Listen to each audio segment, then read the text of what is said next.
Yan mga boss, meron na naman tayong mga detail ngayon. Ito yung 2000 Celica ata ito 2000 model. Kaka-pick up ko lang nito. Nagpa-drop up ako sa misis ko. Tapos para isang puntahan na lang kami. Yan, but anyway, gagawin natin para dito gusto na may-ari full exterior, interior, makina, pati yung mga gulong gusto papinturahan dahil puro kalawang na. Yan, so pinayap ko lang. Ito siya ngayon. Mamaya pagdating sa bahay papakita ko sa inyo yung condition nito.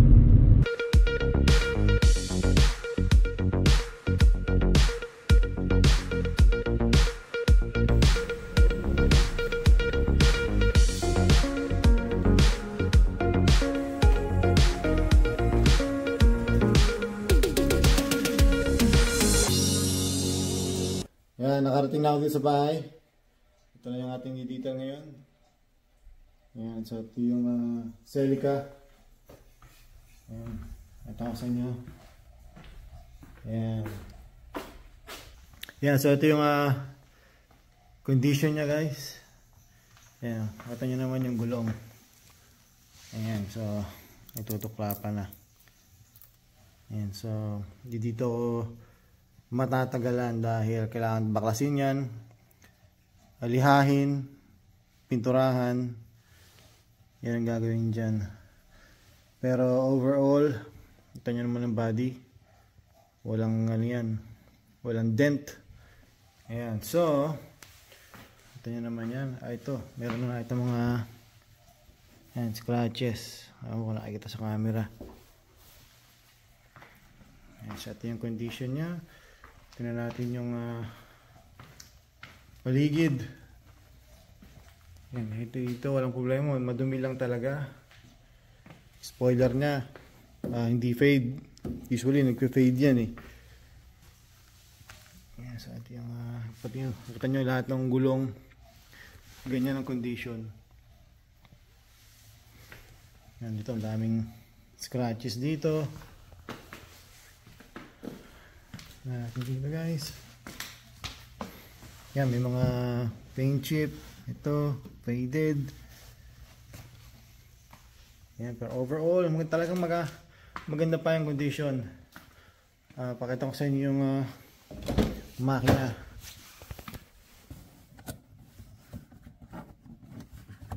Saan bukasan ito? Yan. Yan, so yun, nakita ko agad dito guys. Yan, puro dumi. And then tingnan natin yung makina. First time ko lang itong makikita.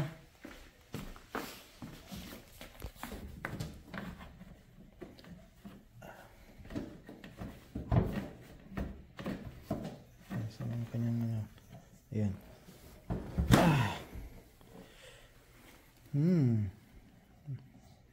Naamoy ko agad yung gasolina. Yan, parang may tagas dito. May gas.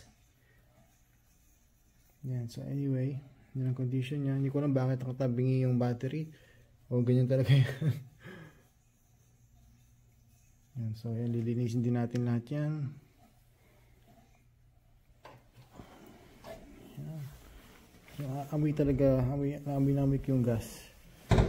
Hindi ko alam baka talaga may leak ito. Yan, so pinakita ko lang sa inyo guys kung paano ko ang ating detail ngayon. Yung expired yung kanyang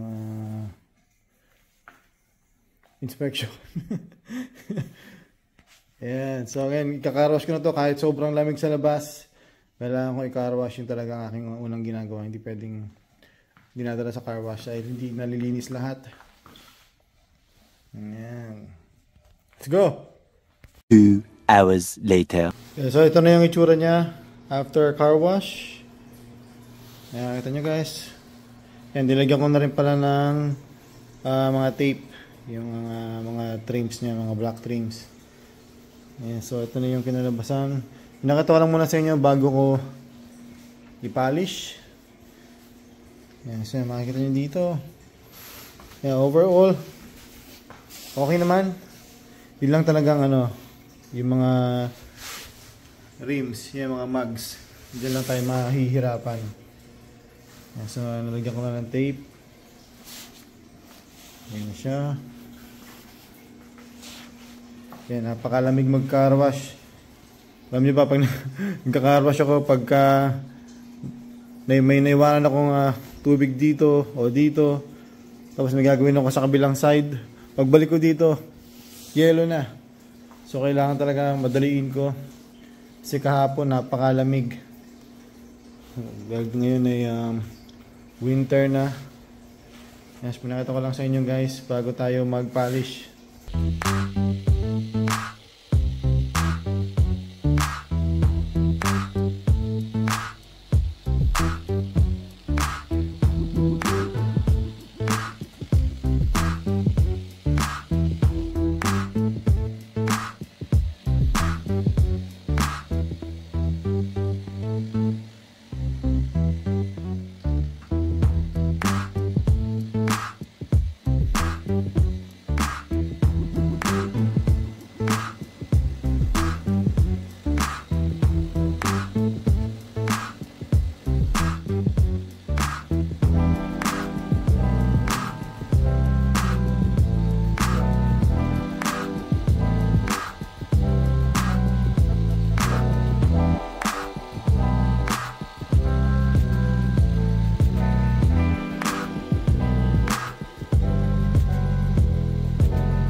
Yeah, papakita ko lang pala sa inyo. Ito, natapos ko na rin itong pagpapolish. Ayan, so wala pa akong nilalagay na any protection. Wala pa rin hindi pa napapahira ng alcohol. So, panata ko lang muna sa inyo. Yan na siya. Yan, napakalaki ng improvement. Wala na yung mga scratches. Yan, so ngayon gagawin ko dito. The next step ko, magpapahid ako ng alcohol, tapos magta-touch up ako ng yung mga chips, mga paint chips niya, ta-touch up ko muna. Tapos saka ako maglalagay ng ng ating ceramic coating. Ayan, ito niyo dito. Ayan, so yun yung itsura niya. Ayan, so itong rims, hindi ko alam kung magagawa ko ngayong araw na to, pero abangan na lang natin kasi medyo busy din, tsaka lamig sa labas, nag-snow ngayon. Hindi ko alam kung kailan uli paganda yung weather para magpintura. Although meron namang heater dito sa garahe, ako narinig yung ingay. Yan. Yan, so ngayon, tanggalin ko muna siguro yung tape. Tapos, punas ang alcohol. And then, yung mga paint chips.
Ayan, so pakita ko lang pala sa inyo, kakatapos ko lang mag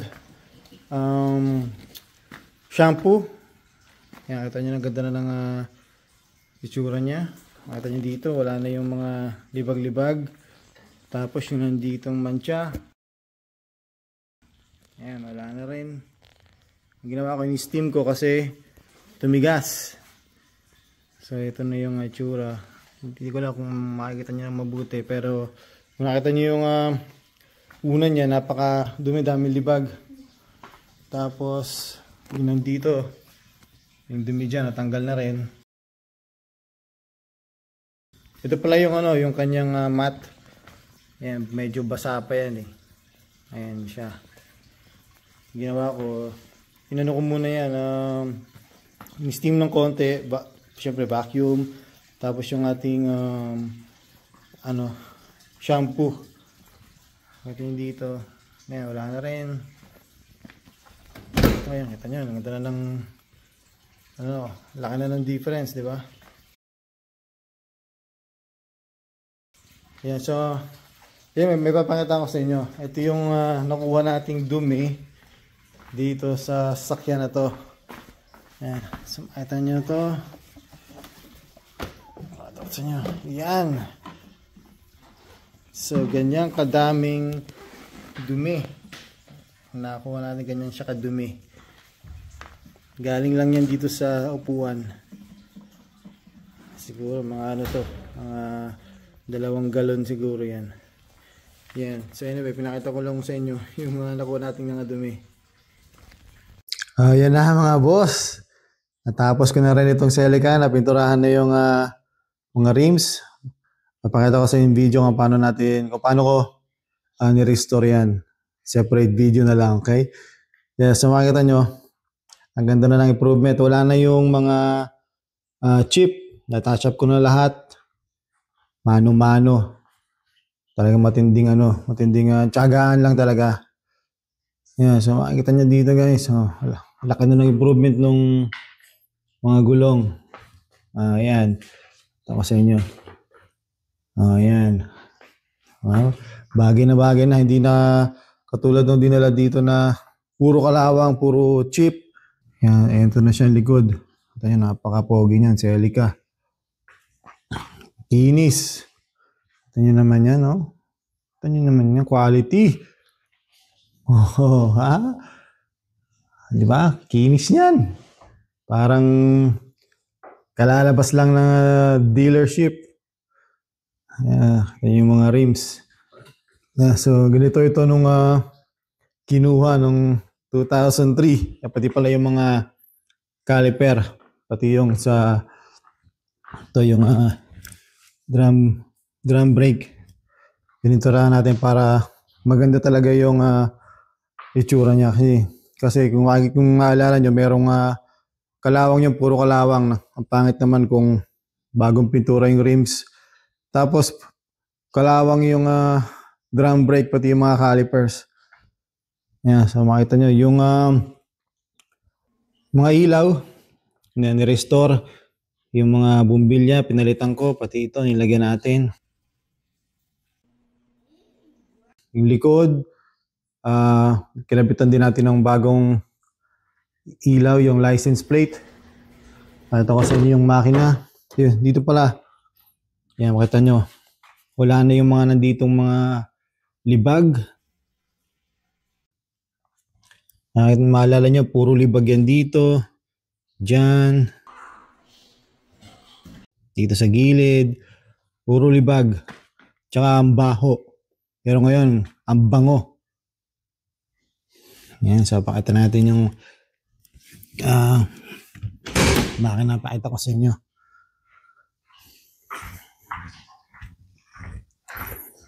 So dito, syempre, basic detail. Ito nyo naman yan. Diba?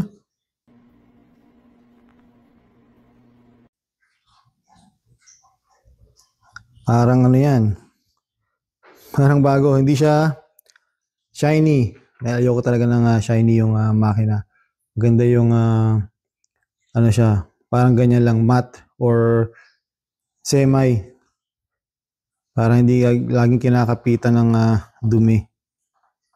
Ayan, so yun ang makina niya. Ayan, so yun ang video natin guys. Salamat sa panonood.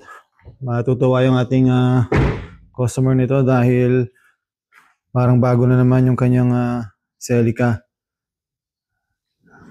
Ayan. Ayan guys, salamat sa panonood guys. Abangan nyo yung mga susunod na video yung sa rims, tapos mga ibang videos ko na ilalabas.